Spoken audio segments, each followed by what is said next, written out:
The following is a presentation of the Belly Up Sports Media Network.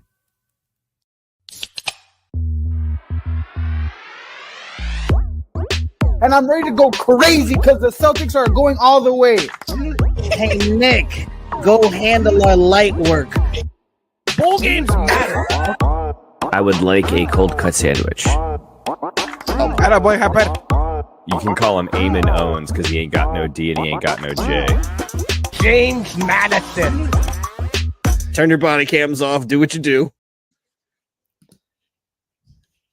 I immediately know what it feels like to be Mike. Couldn't even find the damn intro. Thank you, Mookie, for moving all the fucking buttons around, you son of a bitch. I'm going to make sure that we don't get any ad revenue or anything from this right out of the gates. Mike's not here. I'm Scott Kaiser, your host. And with me this week in the number 2 position is Mookie. You SOB. I'm glad you helped me out there because I'm like, I figured the intro button is somewhere near the top. I'm scrolling. I found it like 0.2 seconds before you hit it. Thanks, but also don't touch shit, my man. Don't. I look, some people say I move things. Some people don't agree with that and say other things. I don't know what's true. All I know is it's great to be here on a Tuesday night. This is off to a rousing start. Motherfucker. Well, we are not alone. We are joined when where one of us is away. Matt Barr comes to play. And hey, Matt, what's going on, bro? How you boys doing? Yeah, no, we're off to a great start, guys. We really need to bring Joe back for when Mike can't be here, just to be really behind the scenes and just tell us that when move it on. Sweet Jesus. I mean, seriously, I'm scrolling all the way through. I'm like, there's no way it's down this far. I'm hitting every single button. None of them's working. Not a single one. Well, so here's the thing. I was 2 seconds away from just hitting a random drop and being like, there's your show intro, because I couldn't find it and explaining it afterwards. The peek behind the curtain is that there's like 4 or 5 different options on that brand tab. And so like the problem is it's the middle grouping of that long list. So you've got your overlays, your logos, none of which fucking matter. And you got to find that because I was thinking you were looking for the music. No, I was looking for the intro. Yeah, I was just like, we're just gonna go right intro into this, and instead it was just silence forever. As Sarah points out, oh no, things go south when Mike isn't here to moderate this shit show. Yep, and somewhere Mike is probably enjoying his kid's winter performance, but also when he does eventually watch this, he's just gonna. These fucking guys can't leave him alone for a minute. But hey. What else could go wrong? Right? Seriously, let's just get right into things because, for the love of God, I don't want to screw up any more than we've already done. I don't where's our beer music? Where's that? That's what I was just looking at. I mean, no, that ain't it. There's that. All right. So. No. Oh, there it is. Sexy. Feeding the ducks. My goodness. Mookie, what's in your beer glass tonight? What are you drinking? I'm excited about this. I've kind of been waiting on it for a minute. It's from 6 Point Brewing called Stirrup Trouble. It's a golden ale, 5.2%. I got it a while ago, and I keep going to grab it out of the fridge. I'm like, no, man, I got to save this one for the show because, yeah, it's an absolute dog. I mean, first of all, the can art on point. You've got a skeleton jockey riding a horse. I mean, it doesn't get any better than a day at the track. So, yeah, absolute dog over here. I just had one question. Can a jockey be something that doesn't ride a horse? Like, can you be... Oh, camel jockey. Oh, yeah, that's right. The slur of camel jockey. Never mind.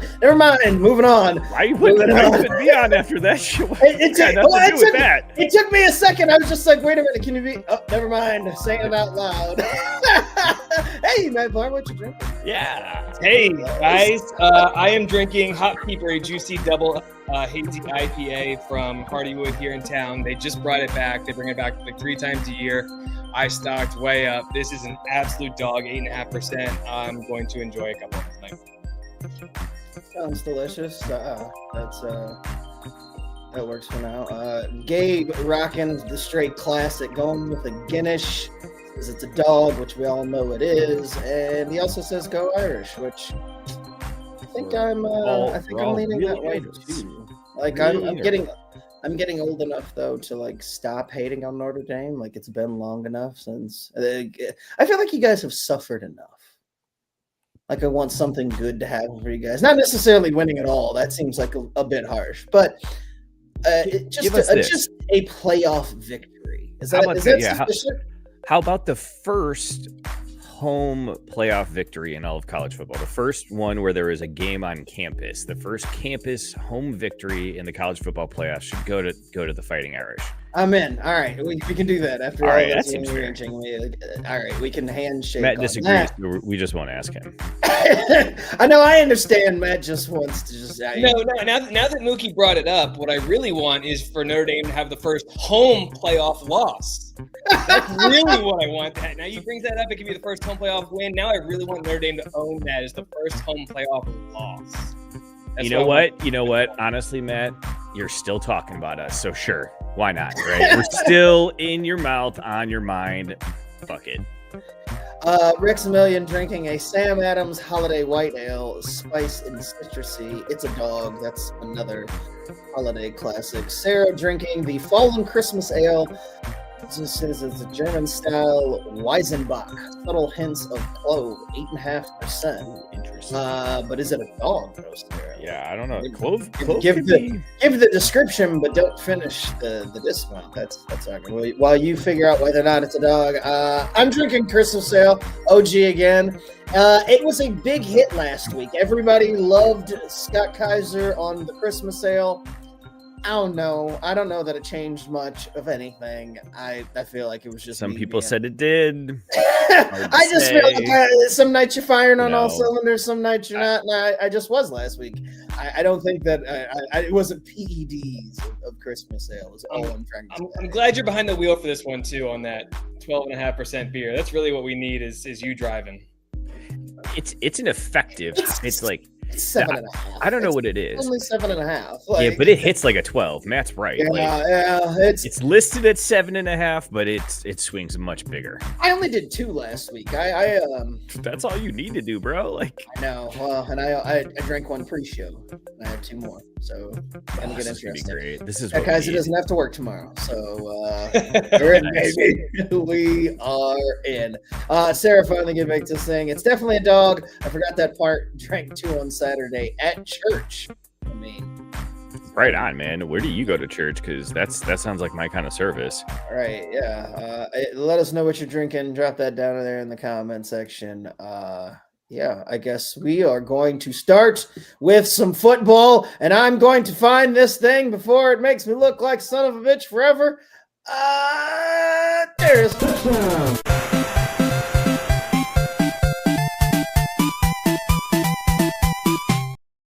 slid in just ahead of the tag. We totally just saw Scott's vinegar strokes right there. That's what that was. Whatever. I was determined to get there. I didn't care how it looked. It wasn't about the looks. It was just getting to the finish. The world exploded, or at least part of the college football world exploded over the weekend because Travis Hunter is your 2024 Heisman winner.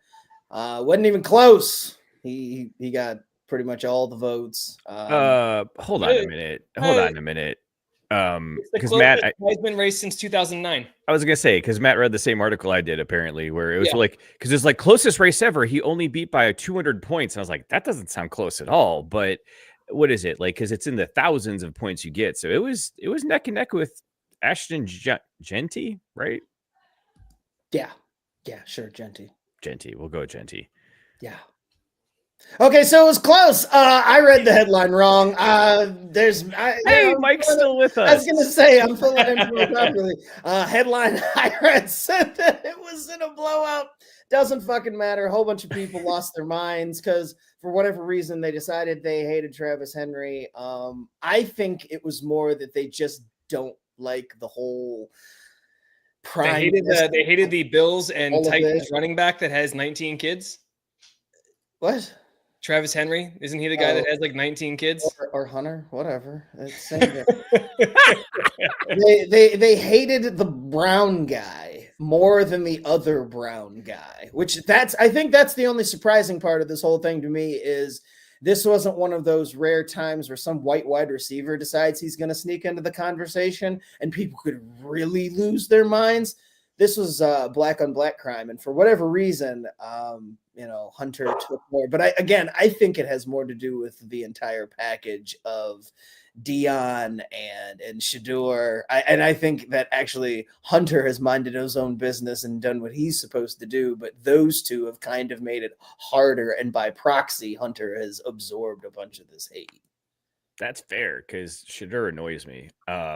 Yeah, I agree. I think he's a pain in the ass. Like he's kind of a bitch. Well, and lack of a better term. You're hearing this conversation of him sneaking up and being taken with the first overall pick or going way above his draft grade. And like I watched a couple of their games. I'm just like, I don't see it, man. Like he can make throws, he can make plays, but there's a reason why they weren't playing in their conference championship game. And some of that definitely goes to their offensive line, but it's hard to deny what Travis Hunter did. Because he played like 95% of the snaps or whatever. Like, that's absurd. That's inhuman. Like, that's impressive. And then to put up the numbers that he did, I believe he won the Biletnikoff and the defensive back awards.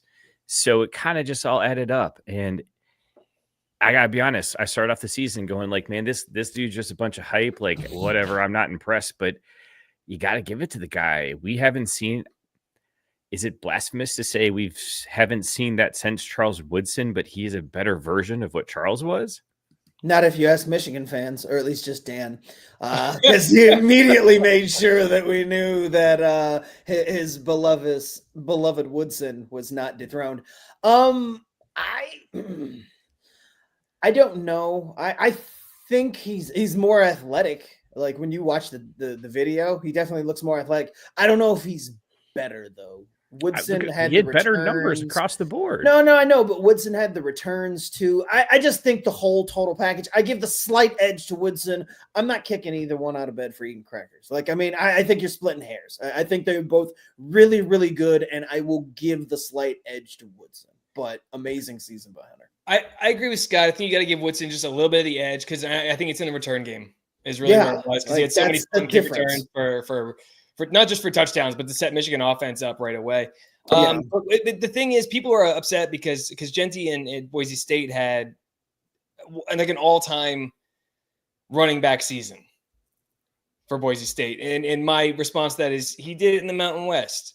Had he been at Texas, had he been at Alabama, had he been at Ohio State, had he been at any of these other big schools, Notre Dame, I think no.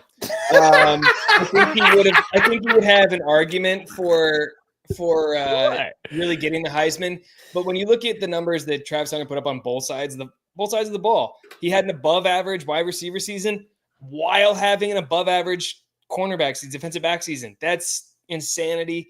And we haven't seen it since 97. So yeah, I think this is absolutely the correct choice for the Heisman. All right. Go ahead, Mookie. Go ahead. If he beats Barry Sanders' rushing record, would you change your opinion? Like if he would have outpaced Barry Sanders' single season rush record, would you feel like No.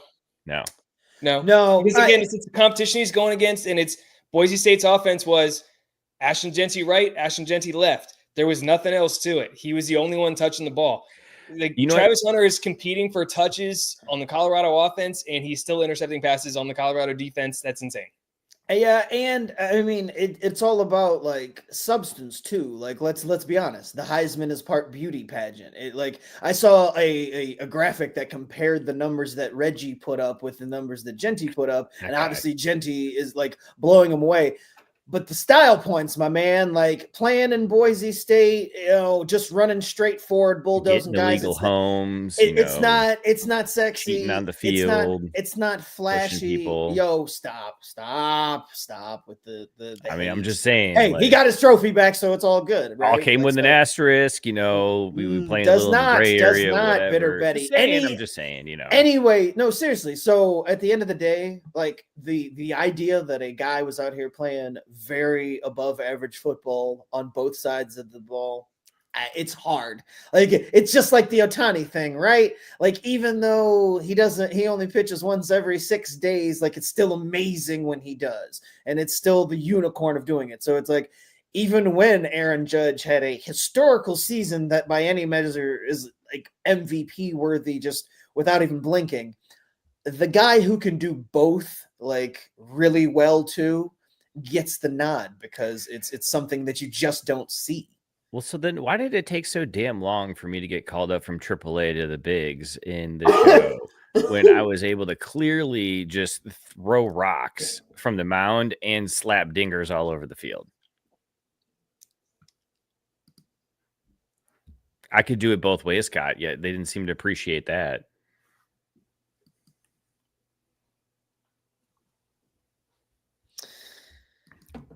I also Michael Vick contend is the with coach your at Norfolk State. As it's just like that. We today. killed all Heisman talk already. 16 and a half minutes. But you know what? Maybe that's what we need to do if we're going to stick to a rundown, right? If we're going to put out a list of topics we want to touch on. I mean, to be honest with you, though, it's kind of a slam dunk thing. Like, we're all kind of in agreement. Like, Genty had an amazing season. It just wasn't better than Hunter because Hunter's was flashy and we don't see it that often. And I just I don't understand. I honestly, I don't understand like people being upset. Like this wasn't, I don't know. I mean, I can't even think of like a bad example to throw out there, but I mean, it's not like any of his numbers weren't worthy. Like it wasn't like he just did this as like a circus act. I mean, and it wasn't numbers like a surprise either. Like he was a consistent performer all throughout the year. Like you knew, I mean, but this is Vegas found out the hard way because they had him real long to start the season, but he became like the odds-on favorite. I want to say it was like week 10 almost even. And so it's like, look, as long as he doesn't screw this up, like the Heisman's his. And all these people acted like it was some news story, like it was breaking news that he won this thing. They clearly weren't paying attention. Yeah. Also, before we move on, I have to point out Matt Barr had the best take of all college football season still to this point when he correctly pointed out that Ashton Genty runs the ball like Mike Myers. Just standing straight up in the backfield. That's the best thing I've ever seen. He's just standing back there, man, just waiting for the ball, and he knows he's going to get it every fucking play. And that's why Travis Hunter deserved the Heisman because the ball wasn't going to him every play, but God damn it, he got the ball a lot on both sides of the ball. Gabe's saying that Lil Wayne was there too. Where was Lil Wayne? Are we talking Heisman? At the Heisman? Are we talking like where was I need to know where there was a Lil Wayne sighting. Yeah, and we already talked about Xavier. We've moved on, Tyson. Get fucked. You missed it. You'll have to go back and check the also wait. We do have one in-depth breakdown. We have one point to include though that doesn't get mentioned often in the coverage of the shootout. What is the saying? Gabe clarifying Lil Wayne was at the Heisman. I mean, obviously, where else would he have been? Good teams out win. Of the Super Bowl halftime show. Hey, got him. You're Scott. I'm trying to torch Tyson here. Come on, man. No, good teams win. Great teams cover. And what did Xavier do? We fucking covered. I got nothing for you. Mike's yelling at me to check my mic input. So, like, yeah. Speaking of Mike, he's letting us know that Travis Hunter is rep by Lil Wayne's agency. So, you know, maybe that's why he's there. So, thank you, Mike, for the input from your children's. I was going to say, like, what are you doing here? Or whatever you're at. Being a pageant. Pageant. Which is a good point, though, because, like, how long do those kids sing? Like, they're on stage, what, 3-4 minutes max, and then you have to sit through all the other grades? Like, he it doesn't matter. No, it doesn't matter. It's just all about the timing. Like, my kid had the same exact thing last Tuesday.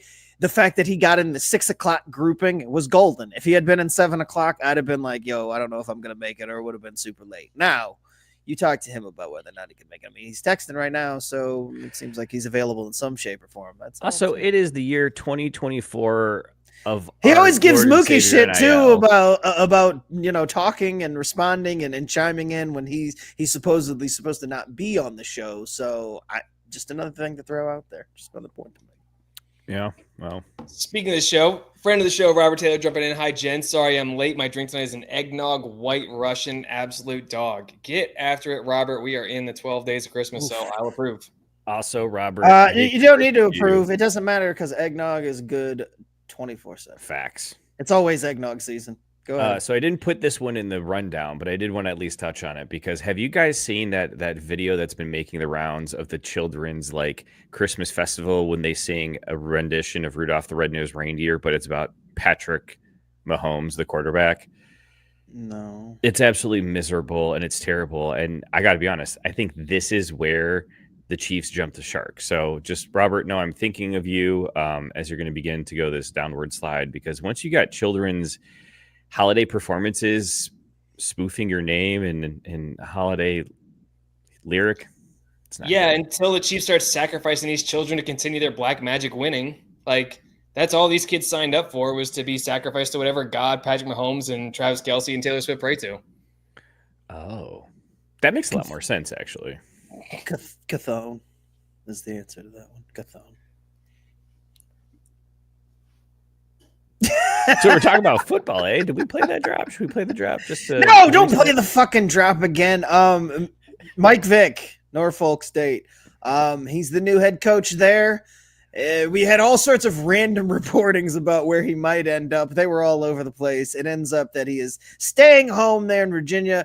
Who knew that Bad News Kennels would someday parlay their fame into being head coach in Norfolk State? That's all I can think about is, despite what a true American success story, that you can go to prison, pay your dues, do your time for killing some dogs, and still make a comeback and be a head coach in this country. So proof that the American dream is not dead, right, Mookie? Yeah, I gotta be honest. I had not thought about any of that in this story. I was literally considering the whole time. I'm like, well, like, what kind of offense is he gonna run? Because like I could kind of see like a Mike Vick offense working, but you'd still need to be able to throw the ball. And then Scott hits me with all the real world, real life considerations of this move.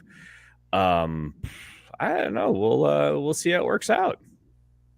It's 3rd and 2.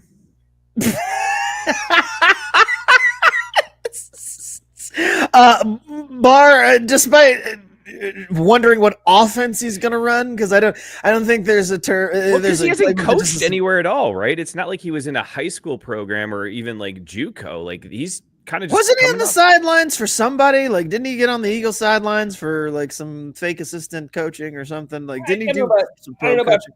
I don't know about assistant coaching, but he was a backup quarterback in the league for a long time, and that's basically being a coach, especially when the younger quarterbacks he was staying behind. So I think he's had at least enough experience with that. Going to Norfolk State, I think it's super smart. It's home for him. The Tidewater area here in Virginia, right down the road.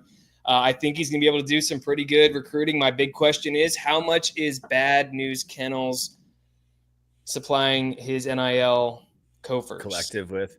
Well, now it's just straight up revenue sharing. So, yeah, they don't even need to worry about that. They just give it to the school and say, hey, you deal with this, get it out there. Rex wanting to know if Vic is going to teach them how to not do illegal dog fighting. I don't know. As dumb as kids are now and as far removed as we are, Mookie was sitting there saying, oh, I wasn't even thinking about that. Watch his kids be like, I don't even know nothing about that. Like, I don't read. I don't watch the news. Like, Vic will probably show up in these living rooms and they'll be like, who are you? Like, they won't even know who he is. Michael Vick was drafted before these kids were born. That's what I'm saying.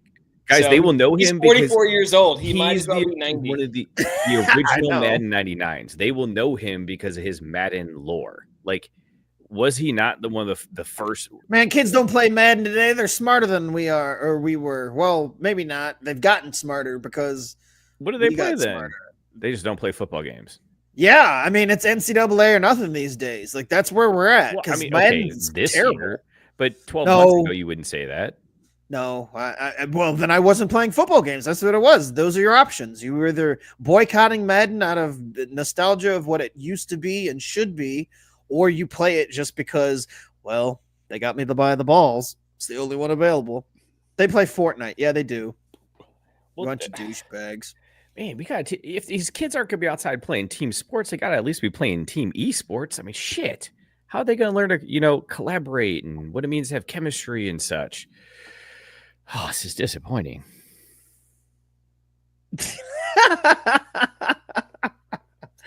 Anyway, Matt, your thoughts on Vic coaching, though? Like, besides the backup quarterback aspect of it, like, do we think this works, or is this going to just be one of those things where you're just like, oh, that's right, he does coach there in a few years?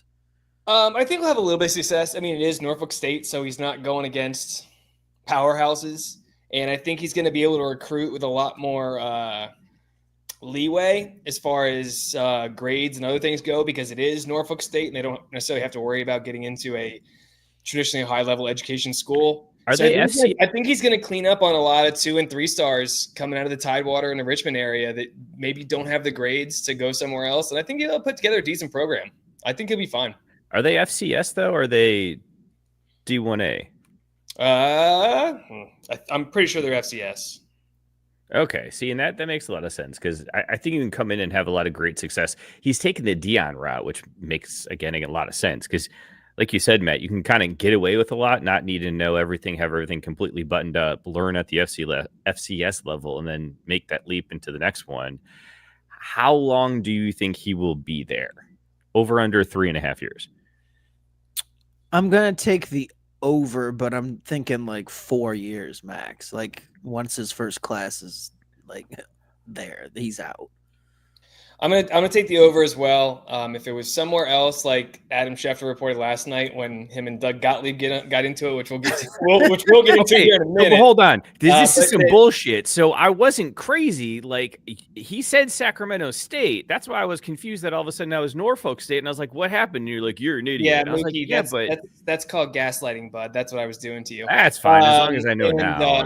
And so it was originally it said Sacramento State is the place it was looking to get him, and they were talking about because they had a bunch of NIL money ready to give out. But it's home for him, and I think he's going to be able to do a lot of good things there. He already has a couple charity foundations set up in the area, so I think he's going to be there for at least the 4 years, and then he'll move on to a bigger, better job. Rex asking, do you think he'll eventually go to a bigger school like Jim Tressel did? It's a solid burn. It's a solid fucking burn. Well done, Rex.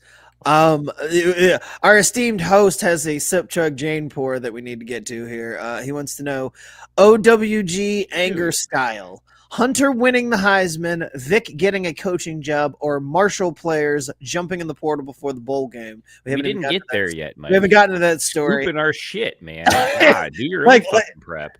Like a good host, but we'll go to that story in just a second after we go through the Gottlieb stuff. Matt, go. So Doug Gottlieb, Adam Schefter reported that Michael Vick was in the running for the Sacramento State job, and they had $50 million of NIL money stashed up and ready to go. And Doug Gottlieb came back and was like, "There's no way that they have $50 million." Yada yada yada. Adam Schefter replied with not just facts, not just receipts.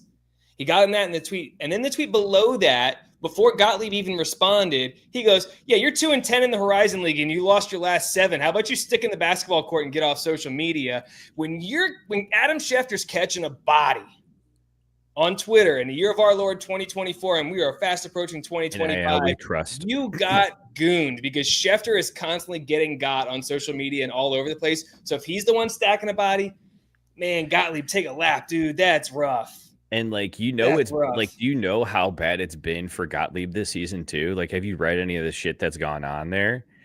He benched the star player that was averaging, I think it was like 25 points a game, highest average score in the NCAA. He benched him because the kid wouldn't play within Gottlieb's system.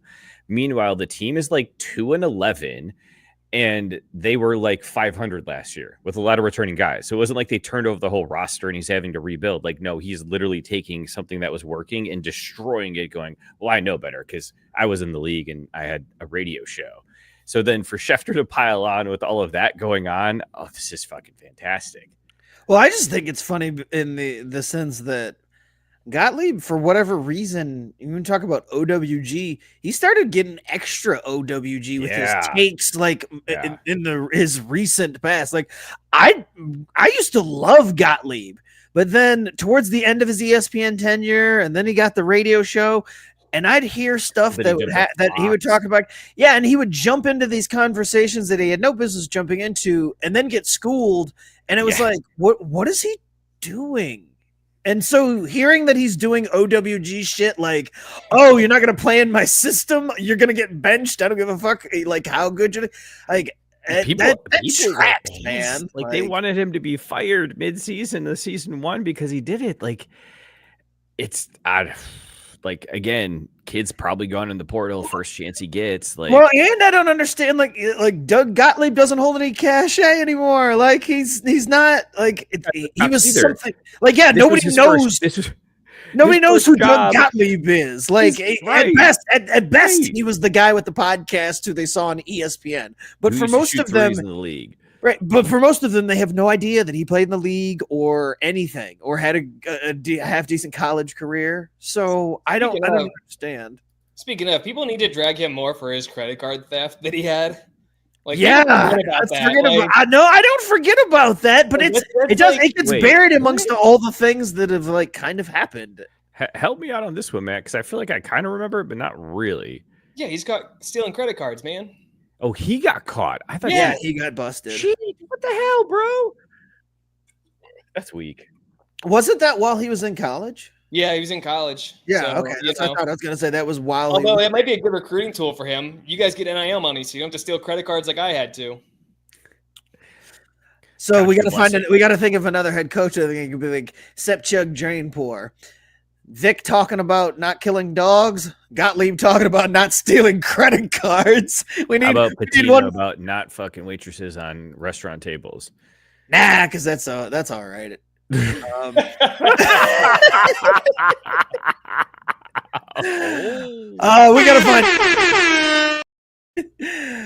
gotta find another one.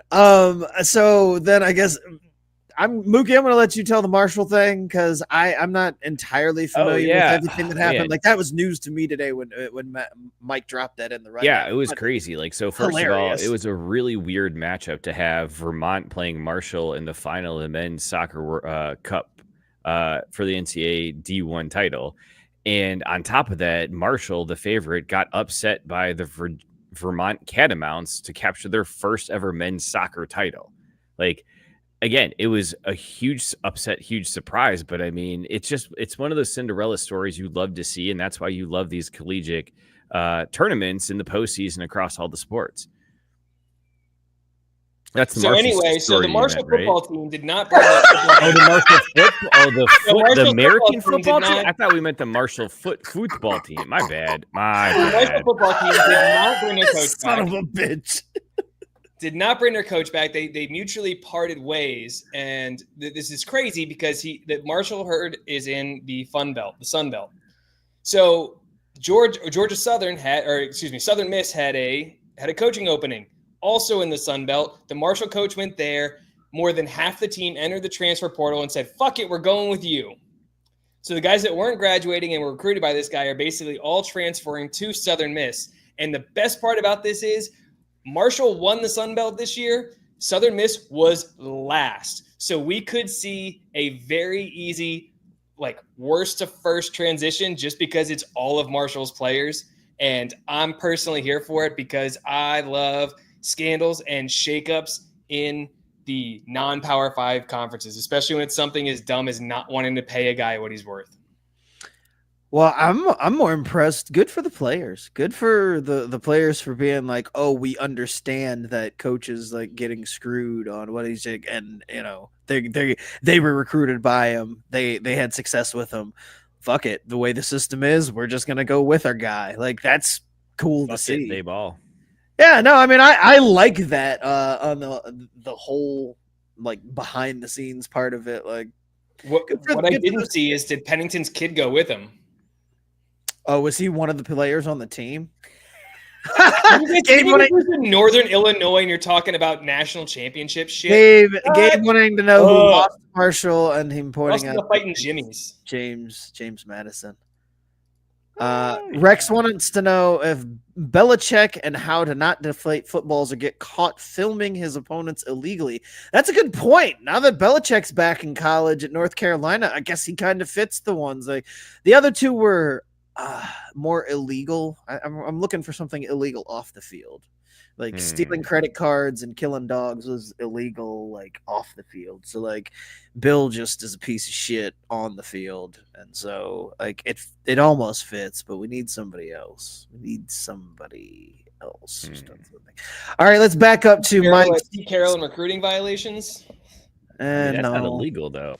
Just Let's back up to Mike Sip Chug drain pour OWG anger style. Hunter winning the Heisman, Vick getting a coaching job, or Marshall players jumping in the portal before the bowl game. So we have to answer this in the most OWG way possible. Is that, or is it like how do we feel? Okay, about it? Like, how do OWGs feel? About I think I've got it. Then, if I understand the assignment, I think it is you would pour drain Vic getting a coaching job, because from the OWG anger space, you're like, yeah, he did bad things, but like that doesn't really offend me for my OWG-ness.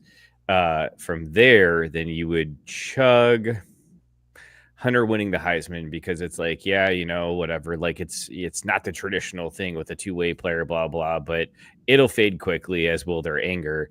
But you would sip the Marshall players jumping in the portal, because it's like, what the hell? Why do they think they have like a right or a say in this system? No, this is supposed to be us ruling from the top, using our money to control the coaches and even more so the players. I think you nailed it. I strongly disagree.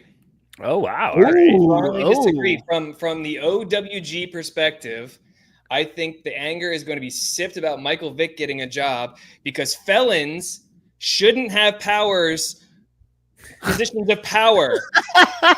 You're not allowed to do that if you're a felon. You can't do that. So I think OWGs will be maddest about that. I'm going to chug Marshall and all their players leaving, because I guarantee you most of them don't really know what Marshall is, because it's not one of the blue bloods, and I don't think the OWGs are really going to care that much about it. And I'm going to drain pour the Heisman voting, because of what Scott said earlier. It's a certain uncertain crime, and I really don't think I think if there was a white guy that maybe snuck his way in, that's when they would get upset. But because there was no white boy in there, I think they just don't really care. It's not our year, as they would say. We'll get him next year. Yeah, no, I guarantee you, if there's a white guy even in the finalist conversation, it would have been why didn't he win it? Like they would have. I'm going to, if I'm old WG, I'm going to. I do think I'm going to sip the Michael Vick thing. They definitely want to get up on their house, and you said you forgot Mookie, but these motherfuckers, they don't forget. They definitely, the first thing that comes to mind is he killed dogs and blah blah blah. But see, like, did they really care about that if it's not messing with their money? I mean, come on. Of course they do, because they like to be on their moral high horse. The high ground. Yeah. They want to be on their moral high horse. They would never do something like this. So I'm going to sip that. I think Barr's actually right. Chug the because they drain pouring the Heisman is a fact, because they did. No pun intended. They don't have a dog in the fight.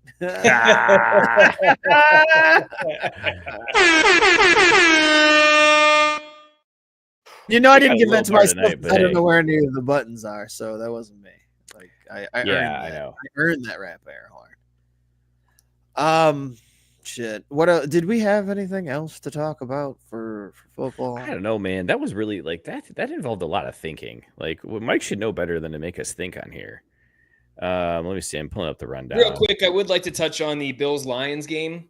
And I just want to say that I hope that is a Super Bowl preview, because no defense will be played, and we will get 120 points in the Super Bowl, and that's what I'm here for. So yeah, that's great and all, but I just want a Super Bowl where I cannot care about the outcome, so I can just be completely checked out and just have fun enjoying the game, which is what that qualifies for. But that to me is more important than like just getting to see a bunch of stuff. Like, it could be 3-3, and I'd be like, I don't give a shit. Whoever wins, I'm not gonna hate. So whatever, fuck it.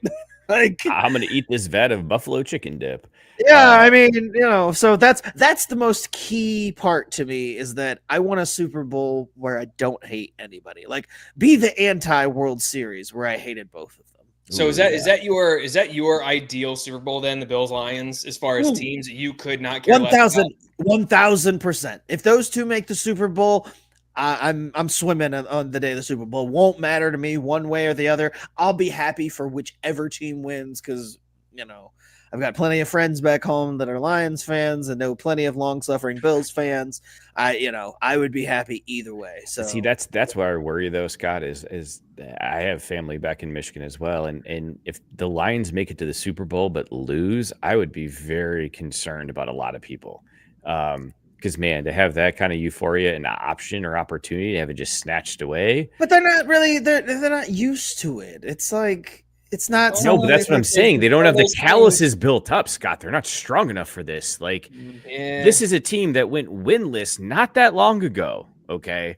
So, like, this is a team that's used to disaster, disappointment, and downfalls. We've had multiple Hall of Famers that never made the playoffs. How the hell does that happen? I got to side with Mookie on this one as a guy that has a family full of Bills fans, all from upstate New York. They're well equipped to take a Super Bowl loss. They can hold that out. They understand how it goes. They could handle it. It'd be disappointing, but hey, they'd just be happy they made it back for the first time in 30 years. Lions fans, man, that might kill that city. That might just be the nail in the coffin that is Detroit, which it's already Detroit. I'm glad I went once. I will never go back again. I mean, right? And like, so here, because here's the thing, like, this is their year. Because after this year, they're probably losing Aaron Glenn. They're probably losing the OC. I forget his name. Ben Johnson. Yes. I was already worried about the Montgomery Gibbs duo. Like, at some point, one of the two is it's not gonna be as smooth. And sure enough, Montgomery blows it. But like, he's hurt his MCL. He's out the rest of the season. Which, by the way, did you see the futures bet on his over/under yards for the season? Vegas set that line at 775.5 yards. He went out of the game on Sunday at 775 yards. So you were a yard away from your overbet hitting, and he pops his knee and he's done for the season. Just like that. So talk about a bad beat. But I think that's the thing, is I think the Bills have staying power too. When you look at what Josh Allen's doing, he's figured out how to hold onto the ball, like not make stupid turnovers, still utilizes athleticism when it matters. And who the hell does he have in offense? They just got rid of Stephon Diggs, which was their only name, and they're still making it look easy. So, like, Buffalo's going to be around for a minute. Detroit, this may be their one shot for another 10 years.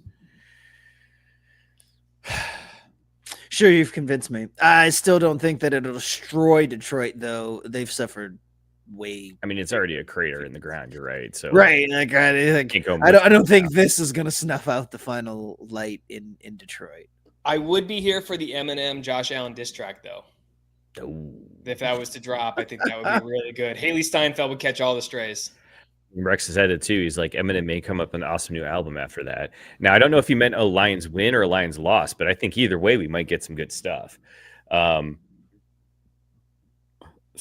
I was reading Rex's other thing about Mark Downs Jr. paid his T-ball kid to injure a kid on another team. What?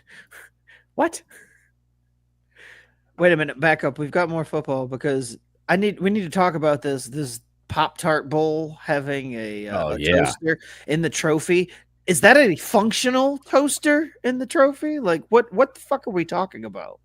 I think that's the point, is that it'll pop one tart, if you will, for the what do you call it? For the MVP. The MVP?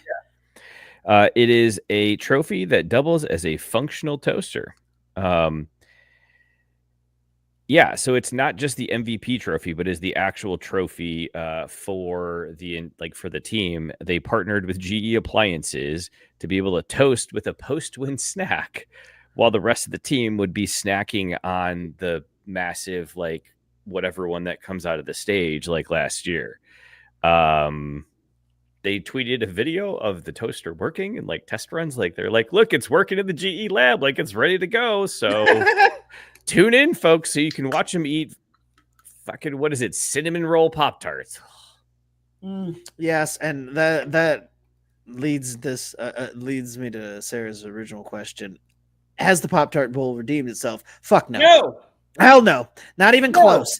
Like you're not coming back from your cinnamon roll Pop-Tart being the mystery flavor. That was a gigantic blunder, and they've got a lot to come back from. Now, this is a giant step in the right direction. but in no way have they redeemed themselves. What do you mean step in the right direction? Look, they can call them toaster pastries all you want, but anyone that actually toasts their Pop-Tarts is a serial killer. Well, that's a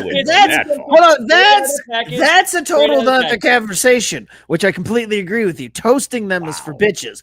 But if you are going to do it, it better not be cinnamon roll. Like, that better not be the flavor that you're handing me to toast for you, because then I got other questions. Like, you think a serial killer is somebody who toasted. Imagine somebody who walks up to you and is like, I need you to toast this cinnamon roll Pop-Tart for me. Like, holy shit, I'm dialing 911 immediately. That's why I keep knives in my kitchen.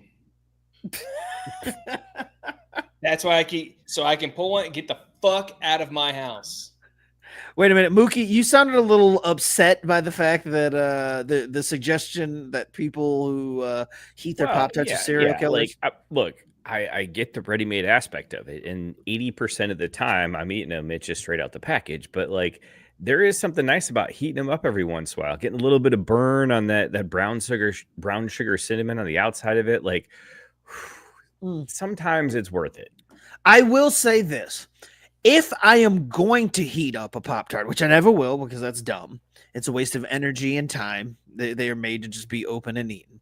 But if I'm going to, and I don't even like the chocolate flavored ones, but it would be the ones that have like a heavy hand on the chocolate side, like the s'mores one. Oh yeah, that's the one that does have the chocolate with the white sugar speckled on tops. I think it's just That's straight the fudge.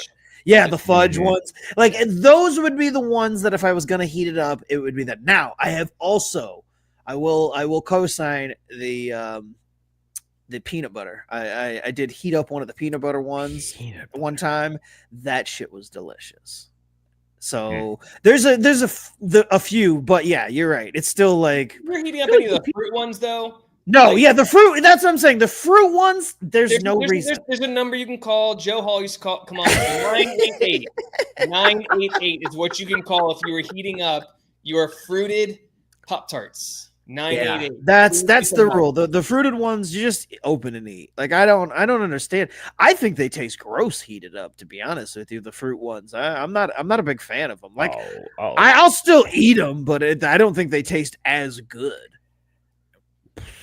I mean, man, the hatred of the warm gooiness that is a warmed up Pop-Tart. See, Sarah is at least on this side because I'm pretty sure she's not a serial killer. She says, I love Pop-Tarts heated up. I like the crust to be on the golden brown, darker side. Exactly. You just get, she also says, suck it. So there, I take that, Tyson, I guess. There's a place for them in our lives. That's all I'm going to say. There's a place for warmed up Pop-Tarts in all of our lives, and I just hope you guys can give it a chance. I've given it a chance. It's just Rex saying that it's a crunchy edge, warm, soft inside. I feel like it ends up being more burnt more often than not. Like, it doesn't get get crispy to the like where it needs to be. It's like it's either. Yeah, well, fine. Then I hate my every toaster I've ever tried to use for it. I just feel like no toaster. I meant you as in like gets it right. You are the toaster. You are the toaster of the Pop-Tart, and you're doing. Oh, fuck you then. No. I'm on Scott's side on this one because there's not an appliance in the world that is more consistent across the board than a toaster. Thank you. Every single toaster is fucking different. They all cook everything different. It can be the 3-minute mark on one for toast, and then it's 3 minutes on the other, and it comes out fucking dark as shit. OWGs are mad they won the Heisman dark. And it's just like, I don't know what we're going to do about toasters because there's no, it's like hitting the popcorn button on the microwave. The popcorn button on the microwave and the toaster are the two least consistent appliances. The year of our Lord 2024. We need to figure this shit out. I don't know why these are the two things that are really holding us back. Hold on. Sip, chug, drain, pour. Daylight savings time. Oh man. The toaster settings. The popcorn button on the microwave. Go, Matt Barr.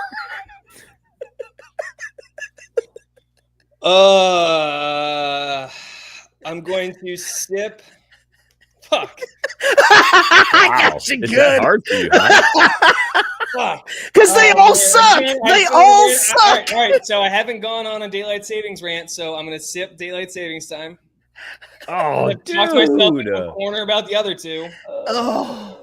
I'm going to chug the toaster, and I'm going to drain pour the pop because the popcorn button has literally never worked. The toaster might work. It might work. It might come through for you, but the popcorn button has never worked. So it even says on every little bag of popcorn you get, hey, don't use the popcorn button. It's on the fucking package of the company. Yeah, no. So sip daylight savings time. Gross. Chug the toaster. Sip the popcorn button. Or drain pour, excuse me. Drain pour the popcorn. Spoken like a true person who doesn't have children or anything else. Go ahead, Mookie.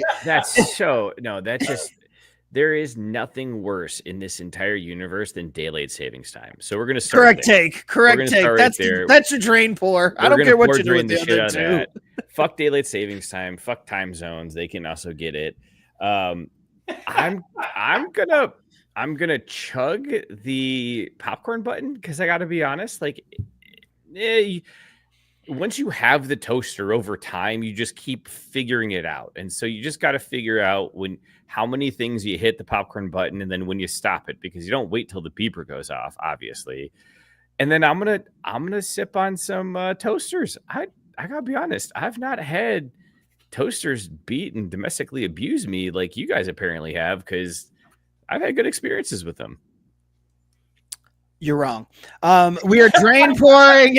We're 100% drain pouring daylight savings time. That shit's got to get up out the paint. I said it before. I'll say it again. If Trump just ran on eliminating daylight savings time, he'd have gotten my vote, and he could have done all the other things. And I'd be like, well, you got to take the good with the bad, I guess. I am drain pouring, or I am sipping the toaster because I have a toaster one of those double-sided toaster. The settings aren't even the same on each side of the fucking toaster. I constantly fuck up shit because I put it on one side, forgetting that that's the left side. It's actually got to be set a little bit down because it for whatever reason is higher heat. I can do the same thing over on the right side and have to turn it up to 4 to get it to where I want it. If I turn it up to 4 on the left side, scorched. Fucking scorched. I can't keep the shit straight. Ridiculous. And my microwave has to be one of the worst on the planet. I've asked my wife about how many microwave rants I've gone. It's the worst microwave I've ever owned. But the popcorn button actually fucking works, so I'll sip that bitch. You have to hit a weird combinations of buttons to get it there. Like, and I don't even understand. I was just told at one point, you hit the popcorn button, then you hit until it says 3, and then you hit 2, and then you hit start. It's fucking golden. Motherfucker, you got to put in nuclear launch codes to get your popcorn right. I do. But I get it right. The toaster, I can't figure this shit out. Like I said, it doesn't matter. Tyson says Trump supporter Scott Kaiser can't figure out his toaster. Thrilling pod, guys. I'm just saying. Can we talk about his Charlie Brown picture? I mean, I guess we kind of have to now. Oh my God. How would you describe that, Matt? It's a circumcised Charlie Brown. That's the best way I can put that. That is how we got throttled. I was going to say it's Charlie Brown in a mushroom cap. That's... that was what I had. It was Charlie Brown and a mushroom cap. What say you, Mookie? Describe the photo. Pass. Boo! Hey, boo! Respect the game, motherfucker. Respect the game. Comments on this, but that's a half chuck. And Rex pointing out that my toaster only needs the pull down handle and the knob that adjusts it to light or dark. Yeah, well, when you get married, your wife puts down a fancy ass toaster, and maybe you just don't know how to operate it. Fucking 7 years in. That's the thing about all this. You can hate your toaster, you can hate your microwave, but are you ever going to get rid of it? Nah, it ain't that bad. Like, it never got until the motherfucker breaks. You're just going to deal with it and bitch to high heaven. Well, yeah, I'm not going to replace it until it's broke because, why spend that money? Why spend the money? But you just know the next one is going to be the same shit. So what's the point? Like, I'm not in any hurry to get to the next toaster that I still can't get correct years later. So fuck it. Like, I don't give a shit. We've been let down by the toaster industry, it sounds like. Let's talk some But I'll baseball. tell you what, Oh, shit. David Ortiz trolled the Yankees and the internet rejoiced. I hate it. Juan Soto's a Met, but it is what it is. He put up a photo this week on Instagram saying a new generation starts, or some bullshit, and nobody cares. That wasn't important. The important part is that in response to his new photo with his Mets gear on, David Ortiz responded directly to the photo saying, The Yankees lose. Multiple smiling emoji faces. David Ortiz is a national treasure. I can't say enough about how much I love Big Papi. And this isn't just, oh, ha, ha, ha, I love him because he did this. Big Papi was always great when he was in the league, just a funny, down-to-earth dude. And he's continued that in his post-playing career on TV as an analyst. He's just fun, and he talks all the shit. He's got a fucking grudge against all the attention that Shohei. Well, he's got a grudge against the Yankees, but he also has a grudge against all the attention that Shohei gets, because he feels like he was also a pretty good DH, and then the league loves their darling Shohei. It's weird, but he takes his Boston Red Sox team affiliation serious. He has always done everything he can to troll the Yankees throughout, mostly. I mean, during his career, yes, obviously it was easy to do on the field and bat flip and all that other stuff, but in his post-playing career, it's just been one thing after another. This any shot that he can take, he goes for. I fucking love it. I goddamn love it. I haven't seen a player post-career be as loyal to their team as David Ortiz is to the Red Sox. Seriously, when it comes to his hatred of a team that he played against. And I think a lot of that has to do with when he was with the Red Sox and the Red Sox and Yankees. That was the best rivalry in sports. Yeah. For like 10 years. For 10 years, that was the best rivalry in sports, going back to like the 2003 stuff and then all the way on through. It was a fantastic rivalry. I love David Ortiz too. His post career is hilarious. That dude is funny as shit. There was a segment where Frank Thomas, the Big Hurt, was on set, and David Ortiz poured his water out and just filled it up with vodka and waited for him to take a sip while he was on set, and just watched Big Hurt's reaction, and then started losing his goddamn mind. Like, David Ortiz is hilarious, and it's great, and I love him trolling the Yankees. And as a Mets fan, I do love that Juan Soto. The Soto Shuffle's been my favorite thing he's ever done. I've always loved it. I'm a huge fan of it. I think it's great, and I'm just happy he's gonna be doing it in the correct pinstripes in New York. Mookie, your thoughts on Big Pop? I love him. I mean, everything you guys said. Plus, also, let's not forget the gender reveal where he swung and missed. Like, I actually did forget about that. Yeah, that sticks out to me. It's like, that sums Big Papi up, because you know what? He still had a great fucking time, and everyone just carried right on that this dude who smacked all those dingers completely whiffed at a gender reveal. But you're right. He's more of what baseball needs. So whatever we can do to get more of that, if that's him just continuing to just shit on the Yankees, how do they make that like a routine segment? That needs more time. Shitting on the Yankees? I feel like a dedicated Big Papi shitting on the Yankees. Oh, 5 minutes. I don't know. I mean, he takes all of the, but if you want just a dedicated shit on the Yankees, we've got more news for you, because this week the Dodgers put up the Aaron Judge dropped ball in the outfield during the World Series for auction. It went for $43,510. Yankees fans are the little bitches that they've always been. They're pissed. They're upset that somebody would do that. And I mean, Dodgers have the right to do with whatever they want with the fucking ball. So much so that the radio announcer for the Yankees called the Dodgers classless pigs. Oh my God. Wow. The Yankees have spent a lot of this offseason doing all the things and getting butthurt about all the things that they themselves have done over the years. I fucking love it. I mean, I'm not saying they specifically have put up a ball for auction that one of their opponent's failures, but their fans in general have just been insufferable fucking douchebags for decades now. And just the tongue-in-cheek thing of the Dodgers doing this got the jimmies all rustled. They've been massively pissed off all off season because all these other teams are buying all our players as they continue to rape and pillage mine of players. But let's ignore that. I hate these fucks, but I do, and fuck the Dodgers. But also this is hilarious. Like this is fucking funny.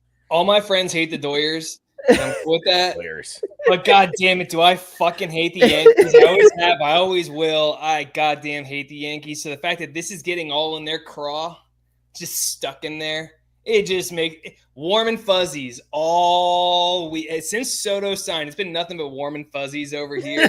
And, Rexamillion asking, does Soto's deal have a Bonilla clause where he will get paid forever? No, because Steve Cohen didn't get his money from Bernie Madoff like the owners did that gave the Bonilla contract, and that's a real story. You can look it up. No, I think this is hilarious, and the fact that it only sold for $43,000 is wild to me.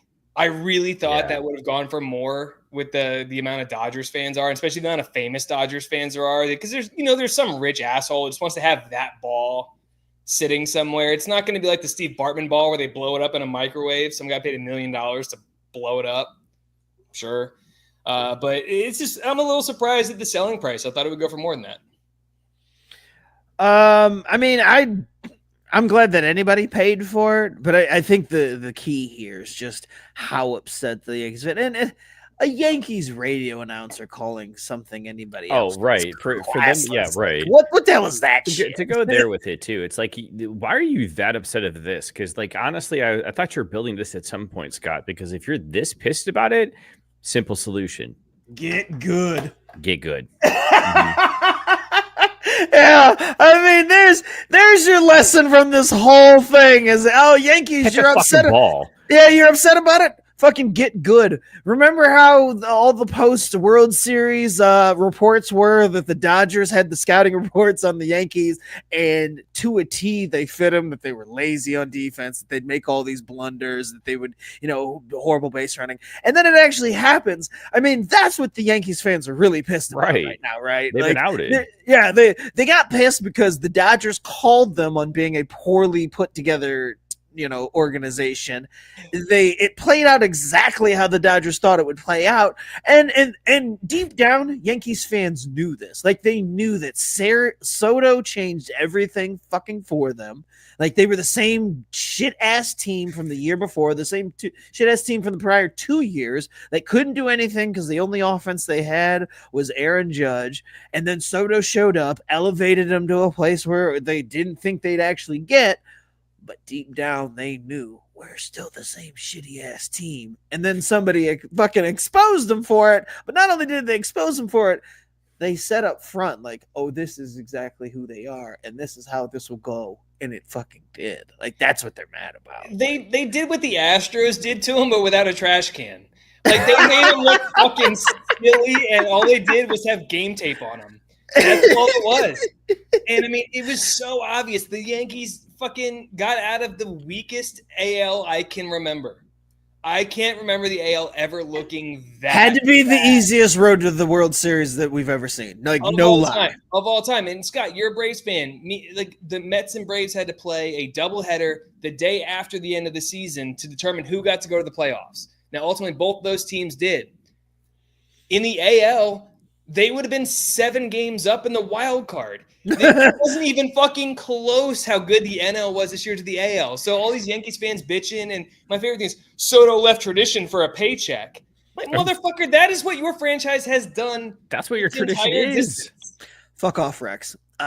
Saying can't use that fancy toaster your wife got. Get good. Well, any fucking wrong. Anyway. Sorry. Yeah. Well, Rex is gonna say his Guardians put up a fight, and sure, they did, but yeah, but would they put up a fight in the NL?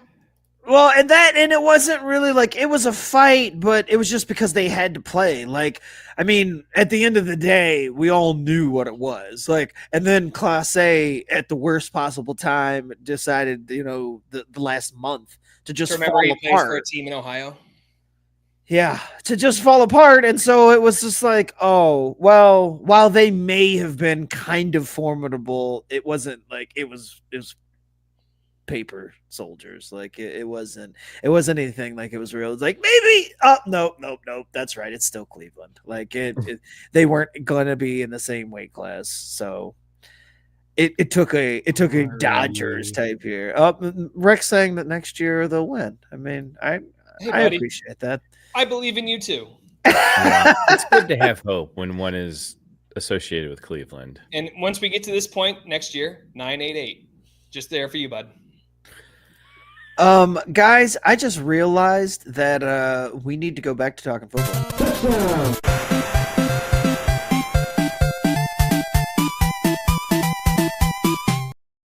How the hell did we not talk about the Army game?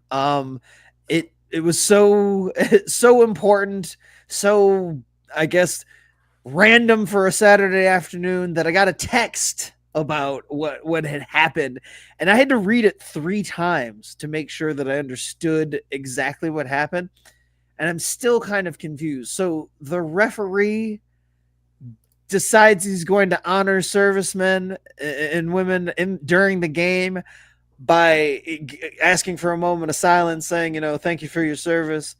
He then proceeds to call a touchdown back for Army that had just happened. Like I without context, I was like, I don't know if what exactly happened, but explain this to me. Like I didn't see it since I fucking didn't. I think you pretty much summed it up there. Okay. First chance he had to get on the mic, he took a moment to thank our troops and what they've done for us. So Matt, others, Tiffy's, obviously.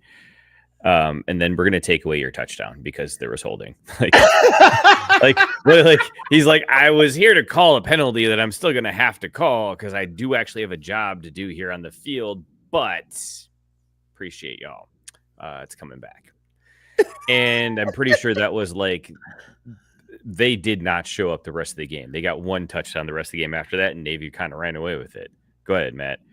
Not to get political with this, but you're welcome for my service. And having someone come out and say, thank you for your service, let's have a moment of silence, and then ripping a benefit away from service members is not really that far off base. That's just kind of how it goes. As long as they thank us for as long as they get a Tiffy's first, hey man. But we had bumper stickers. One of us bought you a beer at the airport one time. I said with all due respect. We're covered, right? Okay, right? Fuck you, touchdown. Yeah,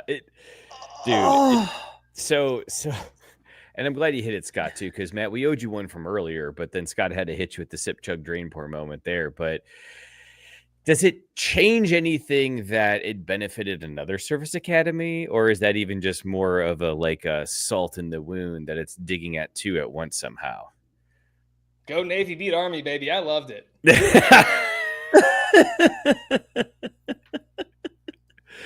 But dude, Navy showed up. They showed out. People were surprised, and it was interesting because, again, a couple of weeks ago, there was a chance that game really could have meant something for the playoff, even though it was already decided not going to factor into the final rankings. No, and there's one reason why the Navy won, and it's because they were wearing Jolly Rogers. Ah, damn it. You just told what I was going to say. I was like, we all know why they won this game. And the Jolly Rogers are an F-18 squadron. I was in an F-18 squadron. That is my baby girl. I love that jet. If you've seen Top Gun Maverick, you know exactly what it can do. I love the F-18 so much. So I knew as soon as I saw those jerseys come out, I knew they were going to win. I was just going totally off of when they announced the jerseys for this year. And I saw the Navy jersey. For whatever reason, it seems like I always see the Army jersey first, and the Army jersey tends to be more interesting. And I saw that Navy jersey this year, I'm like, oh shit, Navy's about to win. Those jerseys are fucking fire. Yeah. They were so good looking, and that to me, that was it. Like they when they debuted those jerseys, it's rare to just be like, yeah, all right, you might as well not even play that game because it's fucking over. But it was fucking over when they debuted those jerseys. I mean, that's a team wearing those is going to smack you around, man. There's just no advance. There really isn't. I mean, even if it wasn't a rivalry game, it was just like if any other random team had been selected, like if they were like, oh yeah, we're gonna play in this jersey, you know, one other time besides the Army Navy game, it'd have been like just teams like, man, I sure as fuck hope like they don't pick us, like because we just want to have a chance to win a game, not just know it's over before it's even fucking played. I know those service academies have a hard time recruiting because they got to tell guys like, yeah, you can come to us, but if you don't make the NFL, we got your ass for the next no pressure. We got your ass for the next 4 years. I know that's a little bit of a tough sell, but man, if they could come out with those jerseys for like every game and just do a different unit or something for every game that they were doing and release those hype videos, they might get more guys to go play at them. And as an NFL prospect, it's not the worst thing to go to a service academy because you know you're going to stay the fuck out of trouble. Yep. You know you're not going to develop bad habits in college, and you know that if you succeed, you're going to get to go there. Yeah, you'll have to go join up, but you'll do an admin role in the military. They're not going to put you anywhere. You'll sit behind a desk for a couple of years, and you'll still get your military pension, your military benefits. It's not the worst thing to do. So I think the service academy should really look at doing special uniforms for every game with those hype videos for every game because those hype videos are so cool. I don't know if you guys saw them for this year. Oh yeah.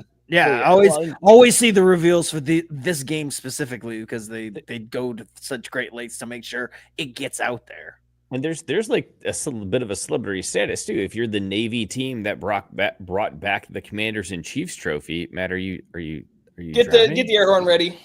Oh, okay. God Oh damn. man! Rex says, shit! Do a reverse Pat Tillman.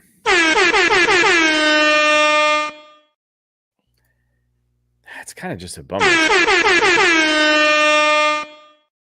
Sorry, it deserved a double. Like fuck. The only thing that was missing was a preempt like Matt, not to get political, but yeah, right. Like no disrespect or anything. But, Woo. So, yeah. Special jerseys every game.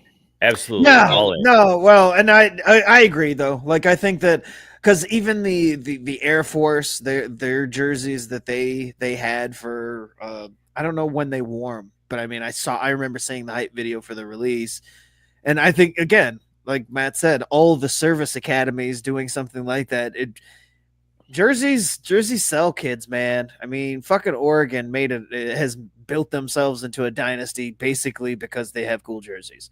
Like cool jerseys will sell, kids. And I mean, if you're like outside of the sense that it makes that Matt points out with the pension and all that bullshit, like that you get to factor in, like I don't know why you wouldn't want to do it if you're gambling on yourself. Like if you get the NFL exemption, if you're like, oh, I know I'm going to the NFL, then fuck it. Like, why wouldn't you do it? I mean, I feel like you could go there and make a name for yourself. Obviously, if you're thinking about winning national championships and all that fun stuff, like yeah, it's a lot more difficult for that type of thing to happen. In the country at the sport, yeah, you know, I mean, that's interesting to you at all. But I mean, if you're interested in setting your future up and you know having all those perks, like I don't see why you wouldn't. Other than, but again, if they're putting out videos like that where you're just like, shit, I'm looking good out here every time I play. Like we get new jerseys every damn game. Like how dope would that be? I'd pay for it as a taxpayer. Like, yeah, go ahead, take some more money for that. Like that's a good use, you know. Because if we can have the Service Academy winning titles and whatnot, like our military is in great hands. Do you imagine the message that would send to the rest of the world? Right? Like come our here. Our the best college football team we have in the world is our Navy. That's right, Japan. You got like, lucky in that amateur tournament thing. I mean, could you imagine a playoff? Could you? And it couldn't happen, I think, because conference-wise, so it would never happen. But could you imagine if there was some way for the service academies to be all in the Final Four? Someone needs to do a Road of Glory for one of these 3 schools, and next thing you know, you're in Call of Duty. Jesus.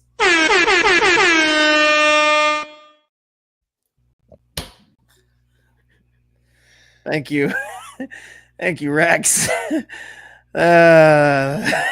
And Sarah got the point too, because us spending taxpayer dollars on college football uniforms is damn sure better use of that money than a lot of the fucking things they do with it. So yes, That's let's true. fucking do it, man. Hell, and while we're at it, let's do it and give it to the lacrosse team, the swimming team, the whatever. Like, let's dress our athletes out and let them have some fun while they're at it. Not to get too political though. Scott pointing out that he joins and Rex brings the fire. Yeah, Rex fire. Yeah, Rex has been lighting up the chat. While we're on football, I would like to talk about the point we are in the NFL right now. It's my favorite part of the season, where teams know they're bad and they just live up to being bad because they have nothing to lose. So they just start pulling into, you've seen Harry Potter. So when they reach into that bag and it just keeps getting deeper and deeper and deeper. And before you know, they're shoulder deep in a bag and they pull something out. That's what coaches are doing right now. The Indianapolis Colts have one of the funniest trick plays I've ever seen in my entire life. The Indianapolis Colts were completing 40% of their passes with Anthony Richardson against the Denver Broncos. They decided to draw up a play that required 3 passes in which Anthony Richardson would throw a lateral to a wide receiver who would throw a lateral back to Anthony Richardson, who would then throw the ball way downfield to another guy. So when they can only complete 4 of 10 passes, not even the best batting average of all time, they decided to run a play with 3 of them. And the second one to throw back to Anthony Richardson got picked off and just high-stepped for 50 yards. Because the defender just ran like the gauntlet drill that you see in in the combine. Yeah, where these guys are just like going this and then this and then this. He was just doing this for about 5 yards before the pass came in because he was a linebacker and he wanted to ensure that he caught it. We're at that point of the NFL season, and I absolutely love it. And I also love it that we're at places where like the Jets are bad. They are not doing anything. Aaron Rodgers is not coming back, but they are playing like Super Bowl contenders, and they are winning football games to bust themselves out of draft position. The NFL is such a funny thing that happens every year about this time when teams of or fans of teams are rooting for them to lose. You're like, we got the playoffs. They've been eliminated 3 weeks earlier. I absolutely love what's happening in the NFL right now. I mean, it's the best part of the season. You're right, because it's like everything's a play for, and in the games that are garbage, you're going to see some funny shit. You're going to see some people pull some shit out. And did anyone see the stats on what's his name? James Taylor's fumble going into the end zone? What that cost fantasy owners this weekend in the playoffs? Who's fumble? I was wondering if you're going to catch that. Jonathan Taylor. Oh, there we go. Okay. But wouldn't it be great if James Taylor was running for the Colts? Like, that would make more sense in the way their season's gone, right? Like James Taylor, the singer? Like the that's what I'm saying, right? Like this, that would explain why the Colts are as bad as they are, as opposed to having Jonathan Taylor, former league MVP candidate, in their backfield and still doing dumb shit like dropping the ball half a yard before the end zone.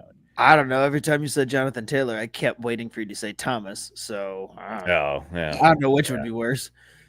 Sarah, it did not cost me anything, that I'm aware of. My fantasy teams all took a shit the last 2 weeks, so I'm already on the playoff, which is great. So now I don't have to care about that anymore. But they said that 7.9% of owners in Yahoo Fantasy this week lost because of that fumble. Because he fumbled that, it went from being a 10-point play to a 2-point play because it was just a long rush with a fumble at the end. And that cost 7.9% of Jonathan Taylor owners their Yahoo Fantasy playoff game. You love to see it. I love to see these plays because it just highlights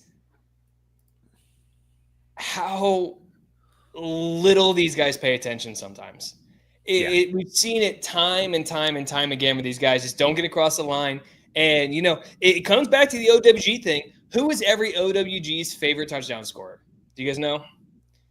The answer is Barry Sanders. I was just going to say Barry Sanders because he handed it to the ref. He handed the ball to the referee. Is every OWG's favorite touchdown of all time.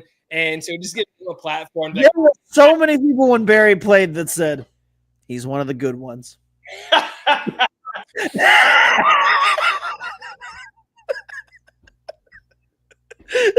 I like Barry because he's one of the good ones.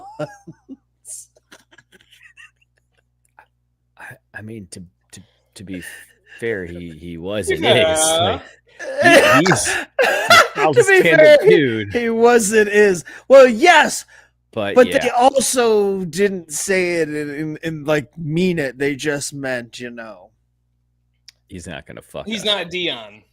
Yeah, exactly. He's not my. He's Dion. He wasn't Dion. They were like, he's not Michael Vick.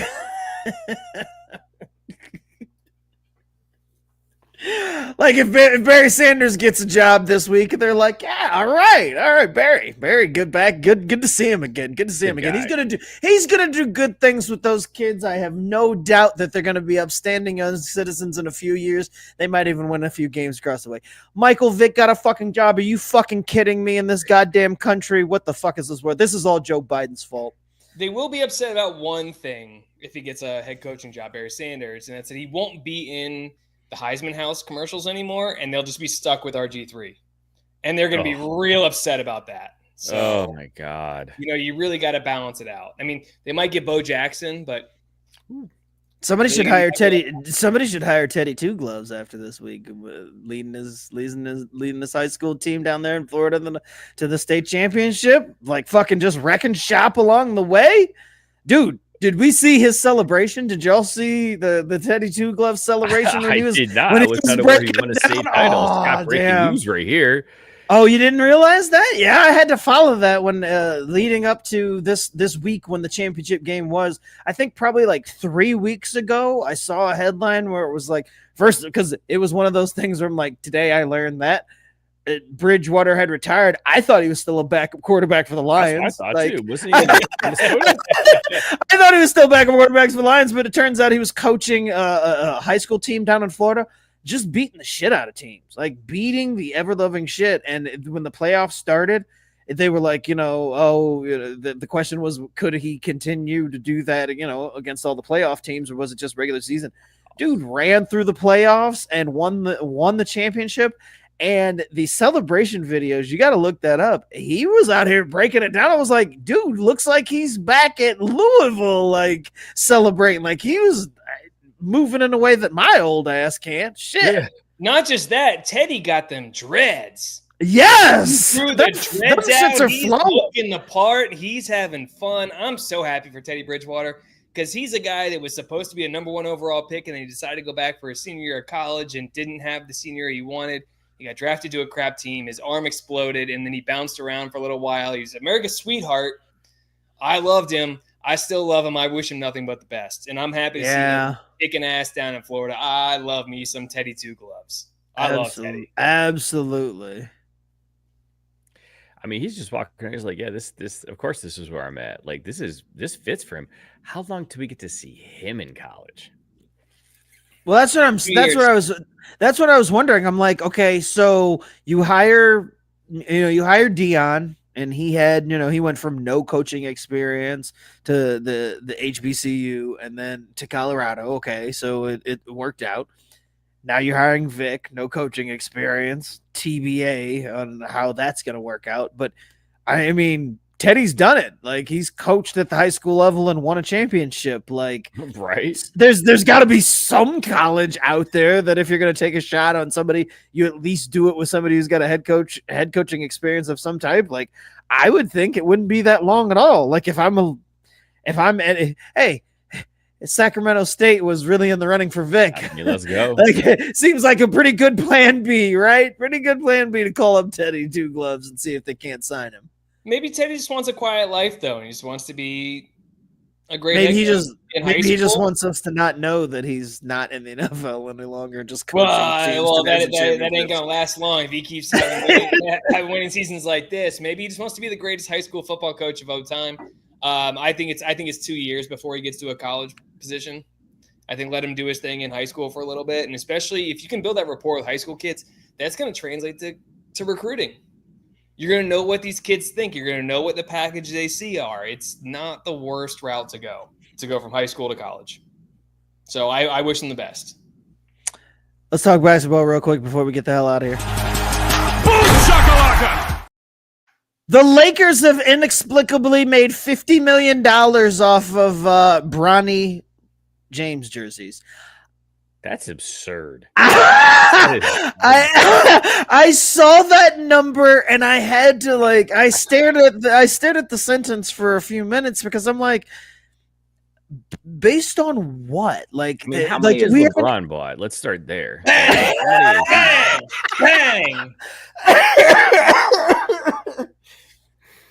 I mean, I suppose that there might be a paper trail. It might lead directly to LeBron's front door. Maybe that's why he stepped away this week. There's speculation that he stepped away because he's tied in with the Diddy shit. But maybe it's because the news was coming hot and heavy that his son had sold $50 million worth of Lakers jerseys, which, by the way, is more like the $50 million that the Lakers have made is more than they've invested in him. So, I mean, yeah. You know, at this point, they're playing with house money. So there's that. So all the haters are like, oh, they're wasting their time. Lakers are like, fuck it. I mean, he made us $50 million off jerseys that, like, who's wearing a Bronny jersey? Who is the person that you run into that is wearing a Bronny jersey unironically? Like, because that's what I feel like. Like, if they didn't all go to the James household, they went to a bunch of people who are trolling and are like, you know, it'd be funny is if I walked around wearing a Bronny jersey. Lakers fans that are also Yankees and Cowboys fans. Like, do you think that there was a surge in this because this is like fantasy football, like losers bracket punishments? Like, yo, if you lose the league, you got to buy a Bronny jersey. And you got to wear that shit out in public. Like, if that's the reason that sales have spiked, I'm here for it. Like that, like the league punishment is wearing a Bronny jersey. It's definitely LeBron. LeBron bought like $40 million of this. He bought like $40 million of this shit. It's stashed in a basement. He's having Bronny sign it on a daily basis. He's like, get back down there and sign, boy. He did Come drop up after 10,000 signatures. He did drop 30 points this week in a G League game. Like he finally wow. showed. Okay. Yeah, he did finally showed up in a G League game. 45 shots. That's where he belongs. He spent 1 year. I didn't see the shots. I just saw the headline. I mic'd it again. I just saw 30 points, and I'm like, holy shit! Wow, that's like I didn't dive deeper than that. Bronny clothing the homeless, says Sarah. So were the Buffalo Bills in the 1990s. Yeah. Well, let's do one more sip, chug, drain, pour before we talk about these beers. And you go, get out of here. Sip, chug, drain, pour. Bronny jerseys. Homeless. Third world country. Or people losing fantasy football leagues. Go. Like, What did you put me first for? I like the pressure to be on. Oh, fuck. LA has a significant amount of unhoused people. I'm going to say homeless for a sip. Where we had Africa and third world countries. And well, and I think we would say that Africa, like LeBron is buying them and sending them to Africa, like, you know. Or the fantasy football championship losers brackets. Oh, I'm gonna drain for the fantasy football losers, and I'm gonna chug third world country. But yeah, no, I just think they're all in the basement, and he's forcing them to sign them so that they can sell them for $15 a pop, and try and recoup some of the money. Way to step into the trap, Scott. You're drain pouring the homeless. You heartless. Wow. Son of a bitch, you drain pouring the homeless. What a take, guy. What a take. You fit right into this new America. Mookie, subtract That's why you gotta pour drain the fantasy football loser, because it's like, you know what, that's not that bad of a punishment. Like it should be a lot worse than a Bronny James jersey. You gotta chug the third world country, because look, I'm glad that we're doing something good for somewhere else, but like then we don't get to see them around and giggle at it. And you have to absolutely sip the homeless, because like you got to take care of your stuff at home first, right? Take care of problems here at home, then solve world hungry. Like let's look out for our own, give them something warm to sit in those cold LA nights in, and give them a Bronny James jersey. Yeah, you thank them for their service, and then you give them a Bronny jersey. Exactly. I was thinking more he went America first with that whole take. We got to clothe our homeless before we're clothing the third world countries. Imagine all of the homeless across America rocking Bronny jerseys. I'm actually here for it. Well, yeah, we're sipping that. We're clothing the homeless here in America. We're America first with these Bronny jerseys. We're going to go across America and just clothe every homeless person we see. Do you need a tank top of a guy you've never heard of who plays in the G League? Here's your Bronny jersey. I am chugging the third world country because Miller for three. Oh, he backed it in. We're going to overtime. Well done, Mookie. I can't help but giggle at the idea of Africans rocking Brownie jerseys. That's just funny to me. And drain pouring the fantasy football losers, because I actually think it is a horrible punishment. I wouldn't want to have to pay for and wear in public a Brownie jersey. No thanks. So it's getting Barr's calling for the ball. Yeah, no. Did you guys see that there was a guy that went to a class every day and he wore a different sports jersey? Yes, and I heard about this. It was random awesome. sport, like Steve Largent Seahawks jerseys, or like Mike Bibby Kings jerseys. Yeah, just random stuff. And this guy would take a picture. This guy would take a picture of it every time, and he just posted on his Twitter, and it got a really big following. Fanatics, for all the bullshit they did with their baseball jerseys, they supplied him with a year's supply of jerseys to wear whenever he wants. And they are just the most random jerseys they could find in his size from their catalog. And I think that's pretty cool. That's all. I just wanted to bring that to light, and I think it was awesome. It's the love we need in our life during the holiday season. Give there Jersey it is. guys That's our Merry Christmas story. Is this guy got a Christmas gift from Fanatics to wear random jerseys for all time, and I love it. Of course, getting anything free from Fanatics is like McDonald's being like, "Here, we're gonna give you a lifetime supply of Big Macs." Like, that's healthy. Thanks. Mookie, what beer are you drinking? Talk about it. I was drinking 6 Point. Fanatics blows. I was gonna say, I thought I had like a second to pull it up and untap, but 6 Point Brewery Stirrup Trouble, absolute dog, man. This thing was amazing. Apparently, I've had it before and I loved it then. So like, there's a reason I was looking forward to it. But that also probably means I have none left in my fridge, so that sucks. But absolute dog, man, not a question. Matt Barr, what you got? I was drinking the Hopkeeper from Hardywood, but real quick, I want to say that Scott owns a jersey from every MLB and NFL team, and that is awesome. So that's fantastic. It is awesome, but I also want to know how many of those jerseys he brought pre-Fanatics era, because those jerseys are better fucking quality, because Fanatics sucks dick. Facts. That's why you just got to get them straight from China, man. That's the only place to get them. I mean, like this fit right there, $12, but it feels a lot better than Fanatics shit. Hopkeeper, juicy double IPA. 8.5%. I love it. It's a dog. It's 32. 32 never gets old. I just cracked open my third Christmas ale, the OG. It's Great Lakes. It gets me right at 7.5%. Scott's on vacation, baby. Yeah, it's a dog. I don't have to be to work in a few hours, so we're gonna enjoy this third one. I don't know, maybe even a fourth. Who gives a shit, right? It's Christmas time.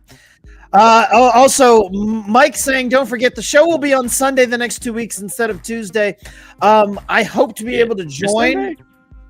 Yeah, I hope to be able to join, because I didn't inform Mike that things might have changed for this Sunday. The next Sunday, I'll definitely be there. But this coming Sunday, I don't know. I might have to go to Winterfest, and I know that that's really going to piss off Mike, because it's at Kings Island. But my pass is about to run out if it makes it feel better. So there's that. Which pass is that? The Kings Island ones. Anyway, thank you, Matt Barr, for joining us. I think it's time to get ready to get the fuck up out of here. We got buttons. You know the buttons to click? I clicked one. I think I got it right. I also know that this one should pop up. Yeah, folks. there you go. Yep. Oh no, this is the old intro. That's This is the old intro music. Oh, no. This is the old outro. God damn, I'm old. I'm OWG in this shit. Mike is laughing his dick off right now. What? There it is. Oh, yeah, the jam. Hopefully we don't get sued for the other one. We'll see. Dude. And Mike, of course, chiming in. Fuck Kings Island. You heard that I know. He hates Kings Island. But, guys, thank you for joining us. We all hate it when Mike's not here.